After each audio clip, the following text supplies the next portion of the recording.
प्यारे दर्शकों नमस्कार। तारीख आज 2 फरवरी 2025, दिन रविवार और हिंदी पंचांग के अनुसार माघ माह की चतुर्थी और पंचमी तिथि एक साथ है। ऐसे में आज यानी 2 फरवरी को देश भर में उत्साह के साथ वसंत पंचमी का पर्व मनाया जा रहा है। इस अवसर पर आप सभी को वसंत पंचमी की हार्दिक शुभकामनाएं। आइए जानते हैं उत्तराखंड की तमाम बड़ी खबरें फटाफट अंदाज में। मध्यम वर्ग को बड़ा तोहफा, नए टैक्स स्लैब की घोषणा से उत्तराखंड में खुशी की लहर। वित्त मंत्री निर्मला सीतारमण ने लोकसभा में रिकॉर्ड 8वां बजट पेश किया, जिसमें 12 लाख रुपए तक की आमदनी को कर मुक्त करने की घोषणा की गई। इस फैसले से उत्तराखंड के नौकरी पेशा और मध्यम वर्गीय लोगों में खुशी की लहर दौड़ गई। स्टैंडर्ड डिडक्शन जोड़ने के बाद 12.75 लाख रुपए तक की आय पर कोई टैक्स नहीं लगेगा। मुख्यमंत्री पुष्कर सिंह धामी ने इसे ऐतिहासिक फैसला बताते हुए प्रधानमंत्री मोदी का आभार जताया। उन्होंने कहा कि ये निर्णय आर्थिक विकास को बढ़ावा देगा और लोगों की जीवन शैली में सकारात्मक बदलाव लाएगा। जल जीवन मिशन को 2028 तक बढ़ाया गया, उत्तराखंड के ग्रामीण इलाकों को मिलेगा लाभ। केंद्र सरकार ने जल जीवन मिशन की अवधि 2028 तक बढ़ा दी है, जिससे उत्तराखंड के कई ग्रामीण इलाकों को फायदा होगा। अभी भी राज्य के 50% से अधिक क्षेत्र इस योजना के तहत आने से वंचित है। वित्त मंत्री प्रेमचंद अग्रवाल ने कहा कि इस योजना के विस्तार से जल आपूर्ति बढ़ेगी और हजारों गांवों में स्वच्छ पेयजल पहुंचाया जा सकेगा। उन्होंने ये भी बताया कि राज्य सरकार जल संरक्षण परियोजनाओं को प्राथमिकता दे रही है, जिससे पहाड़ी क्षेत्रों में जल संकट की समस्या का स्थायी समाधान किया जा सके।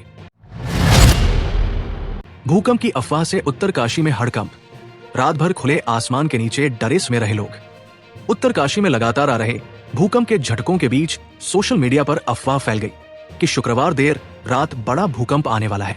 देखते ही देखते ये खबर आग की तरह फैली और लोग अपने परिवारों को लेकर घरों से बाहर निकल आए। कड़ाके की ठंड में लोगों ने खेतों, मंदिर परिसरों और खुले मैदानों में रात गुजारी।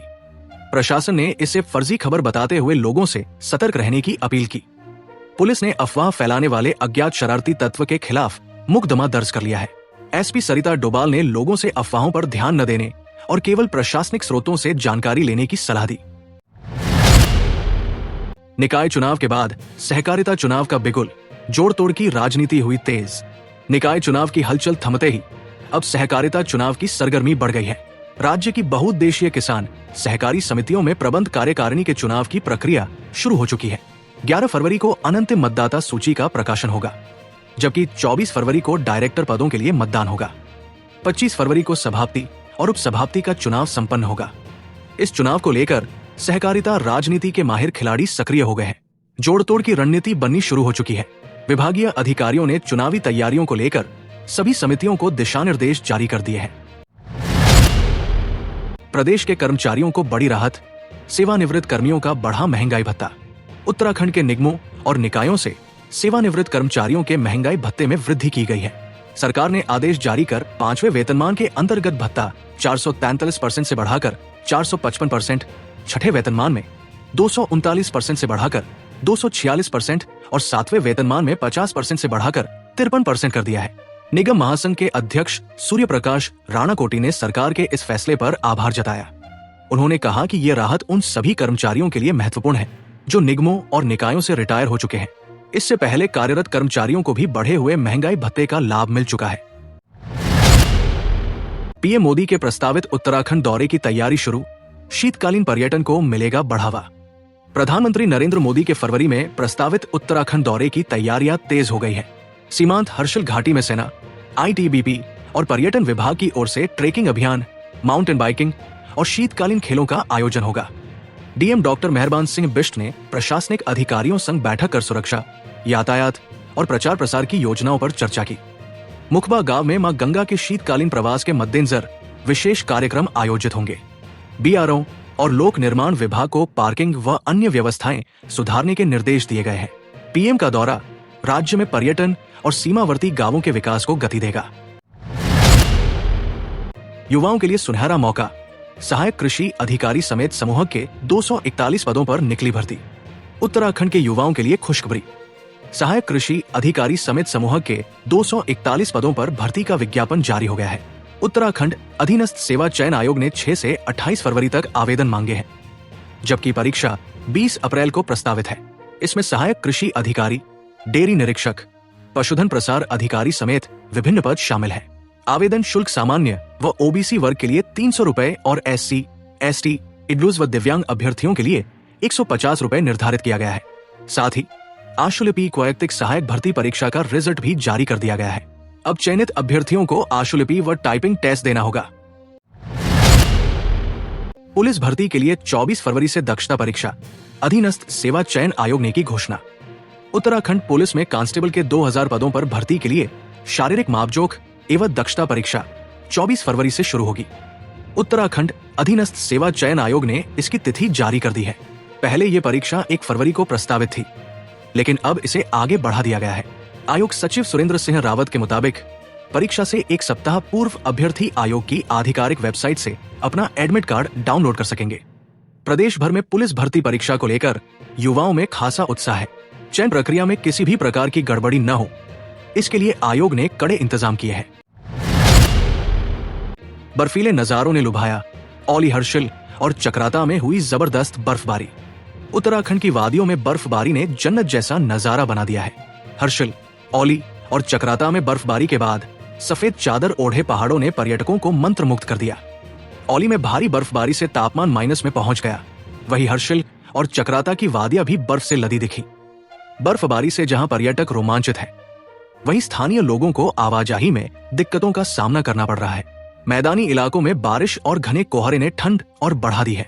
प्रशासन ने भी बर्फबारी को देखते हुए सतर्कता बरतने और जरूरी मार्गों को जल्द खोलने की तैयारियां शुरू कर दी है। सीमा पर अतिक्रमण पर बड़ा एक्शन, इंडो नेपाल बॉर्डर के नो मैंस लैंड से हटाया कब्जा।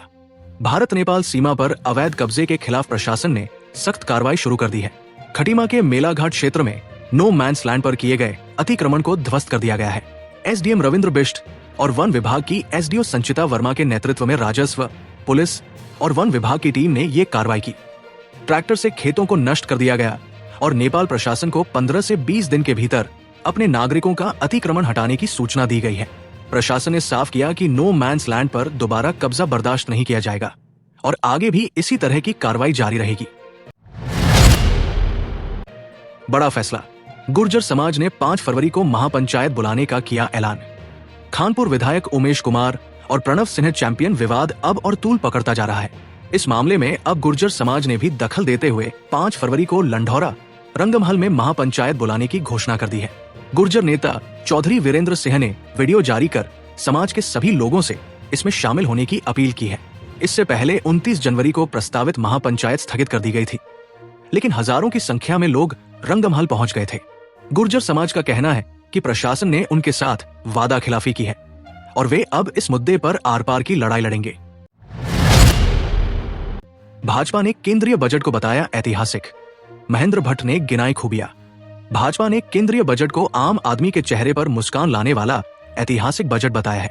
राज्यसभा सांसद एवं प्रदेश अध्यक्ष महेंद्र भट्ट ने कहा कि नौकरी पेशा मध्यम वर्ग समेत 80% लोगों को टैक्स में राहत दी गई है। 1 लाख रुपए तक की औसत मासिक आय पर कर छूट से हर साल 80,000 रुपए तक की बचत होगी। कृषि और टूरिज्म को प्राथमिकता दी गई है, जिससे उत्तराखंड को विशेष लाभ होगा। एमएसएमई को 10 करोड़ तक का गारंटी ऋण, पीएम स्वनिधि योजना में UPI लिंक क्रेडिट कार्ड जैसी घोषणाओं से छोटे उद्यमियों और किसानों को आर्थिक मजबूती मिलेगी। कांग्रेस ने बजट को बताया निराशाजनक, कहा गठबंधन सहयोगियों को खुश करने की कोशिश। वित्त मंत्री निर्मला सीतारमण के बजट को कांग्रेस ने आम जनता के लिए निराशाजनक बताया है। कांग्रेस प्रदेश प्रवक्ता शीशपाल बिष्ट ने कहा कि बजट में बेरोजगारों को रोजगार देने, महंगाई रोकने और पलायन जैसी समस्याओं का कोई ठोस समाधान नहीं दिखता। उन्होंने कहा कि ये बजट सरकार के गठबंधन सहयोगियों को खुश करने के लिए तैयार किया गया है, जबकि आम जनता की जरूरतों की अनदेखी की गई है। बिष्ट ने आरोप लगाया कि सरकार बिहार को खुश करने के लिए विशेष प्रावधान कर रही है, जबकि उत्तराखंड जैसे पर्वतीय राज्यों के लिए कोई ठोस कदम नहीं उठाया गया है। कांग्रेस ने इस बजट को चुनावी रणनीति करार दिया। उत्तराखंड को पर्यटन विकास में बढ़त, केंद्र सरकार ने 50 नए पर्यटन स्थलों की योजना बनाई। कैबिनेट मंत्री रेखा आर्य ने कहा कि केंद्र सरकार द्वारा 50 नए पर्यटन स्थलों के विकास की योजना से उत्तराखंड को बड़ा लाभ मिलेगा। राज्य में Ramayan circuit, Mahabharat circuit, Sharda corridor और मानसखंड केदारखंड जैसी योजनाएं पहले से ही पाइपलाइन में है। इसके अलावा सरकार ने होम स्टे के लिए मुद्रा लोन का प्रावधान किया है, जिससे महिलाओं को आत्मनिर्भर बनने में सहायता मिलेगी। उड़ान योजना के तहत उत्तराखंड के गोचर सहित गढ़वाल और कुमाऊं के हवाई अड्डों को विकास का अवसर मिलने की उम्मीद है। उत्तराखंड के 5 जिलों में बनेंगे आधुनिक वेयरहाउस, मंत्री धन सिंह रावत ने दिए निर्देश। राज्य भंडारण निगम उत्तराखंड के 5 जिलों में 40,000 मीट्रिक टन क्षमता के वेयरहाउस बनाएगा। सहकारिता मंत्री डॉक्टर धन सिंह रावत ने जिलाधिकारियों को 1 हफ्ते में भूमि चिन्हित कर रिपोर्ट सौंपने के निर्देश दिए। पौड़ी और टिहरी में 5 से 5,000, हरिद्वार, देहरादून और उधमसिंह नगर में 10 से 10,000 मीट्रिक टन क्षमता के गोदाम बनाए जाएंगे। इन वेयरहाउस में खाद्यान्न और उर्वरकों का भंडारण होगा। मंत्री ने कहा कि राज्य में भंडारण क्षमता बढ़ाने के लिए ठोस कदम उठाए जा रहे हैं। पर्वतीय जिलों में कोल्ड स्टोरेज खोलने की योजना पर भी काम किया जा रहा है, जिससे किसानों को अपने उत्पाद संरक्षित करने की सुविधा मिलेगी। सूचना आयोग में आयुक्तों की कमी, कामकाज ठप होने की कगार पर।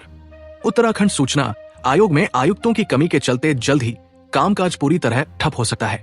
आयोग में मुख्य सूचना आयुक्त और 10 सूचना आयुक्तों के पद स्वीकृत है, लेकिन फिलहाल केवल 2 आयुक्त कार्यरत है। मार्च के पहले सप्ताह में विपिन चंद्र के सेवानिवृत्त होते ही आयोग में सिर्फ 1 आयुक्त बचेंगे, जिससे अपील प्रक्रिया रुक जाएगी। वर्तमान में आयोग में 1250 अपीलें लंबित है और हर महीने 200 नई अपीलें आ रही है। सरकार ने नए आयुक्तों के लिए आवेदन आमंत्रित किए हैं, लेकिन प्रक्रिया धीमी है। मुख्य सचिव राधा रतूड़ी समेत 29 लोगों ने मुख्य सूचना आयुक्त पद के लिए आवेदन किया है। खेलों के रंग में रंगेंगे बेसहारा बच्चे, राष्ट्रीय खेलों के उद्घाटन समारोह में होंगे शामिल। राजकीय शिशु सदन के बेसहारा बच्चों के लिए ये मौका किसी सपने से कम नहीं। 38वें राष्ट्रीय खेलों के उद्घाटन समारोह में इन्हें विशेष रूप से आमंत्रित किया गया है। खेल मंत्री रेखा आर्या ने मकर संक्रांति पर शिशु सदन के बच्चों के साथ वक्त बिताया, खुद खिचड़ी बनाकर खिलाई और खेलों के प्रति उनका उत्साह बढ़ाया। मंत्री ने कहा कि खेलों में रुचि रखने वाले बच्चों को बालक बालिका खेल छात्रावास में दाखिला दिलाया जाएगा। मंगलवार को Rajiv Gandhi international cricket stadium में ये बच्चे खेल महोत्सव का आनंद लेंगे। बच्चों के लिए ये मौका न सिर्फ मनोरंजन का बल्कि खेलों में करियर बनाने की प्रेरणा भी देगा। रुद्रप्रयाग में बनेगी मल्टी लेवल पार्किंग, शहर को मिलेगी जाम से राहत। रुद्रप्रयाग शहर में बढ़ते ट्रैफिक को देखते हुए सरकार ने मल्टी लेवल पार्किंग के निर्माण को मंजूरी दे दी है। शासन ने इस परियोजना के लिए 7.9 करोड़ रुपए स्वीकृत किए हैं, जिसमें से 2.84 करोड़ रुपए जारी भी कर दिए गए हैं। ये पार्किंग मुख्य बाजार के पास बनाई जाएगी, जिससे स्थानीय नागरिकों और केदारनाथ धाम जाने वाले यात्रियों को जाम से राहत मिलेगी। जिलाधिकारी सौरभ गहरवार ने बताया कि चारधाम यात्रा के दौरान यहाँ भारी भीड़ होती है, जिससे ट्रैफिक जाम आम समस्या बन जाती है। जल्द ही टेंडर प्रक्रिया पूरी कर निर्माण कार्य शुरू किया जाएगा, जिससे शहर को सुगम यातायात की सुविधा मिलेगी। रोशनाबाद जेल में चैंपियन की नई राजनीति, कैदियों की समस्याओं पर सीएम को लिखा पत्र। पूर्व विधायक कुंवर प्रणव सिंह चैंपियन इन दिनों रोशनाबाद जेल में 14 दिन की न्यायिक हिरासत में है, लेकिन जेल में भी उन्होंने अपनी राजनीति जारी रखी है। उन्होंने जेल में बंद कैदियों की समस्याएं सुनी और मुख्यमंत्री पुष्कर सिंह धामी को पत्र लिखकर उनकी परेशानियों के समाधान की मांग की। जेल अधीक्षक मनोज कुमार आर्य ने बताया कि चैंपियन आम कैदियों की तरह ही दिनचर्या बिता रहे हैं, लेकिन अब वो जेल में भी सक्रिय हो गए हैं। उन्होंने कहा कि जेल से बाहर जाने के बाद वो कैदियों के मुद्दों को लेकर सरकार से चर्चा करेंगे। उनके इस कदम ने जेल में भी राजनीतिक माहौल बना दिया है। प्यारे दर्शकों, ये थी आज की प्रमुख खबरें। न्यूज़ पसंद आई हो तो वीडियो को लाइक और शेयर जरूर करें, और हाँ, चैनल को सब्सक्राइब नहीं किया है तो सब्सक्राइब भी कर लें। नमस्कार।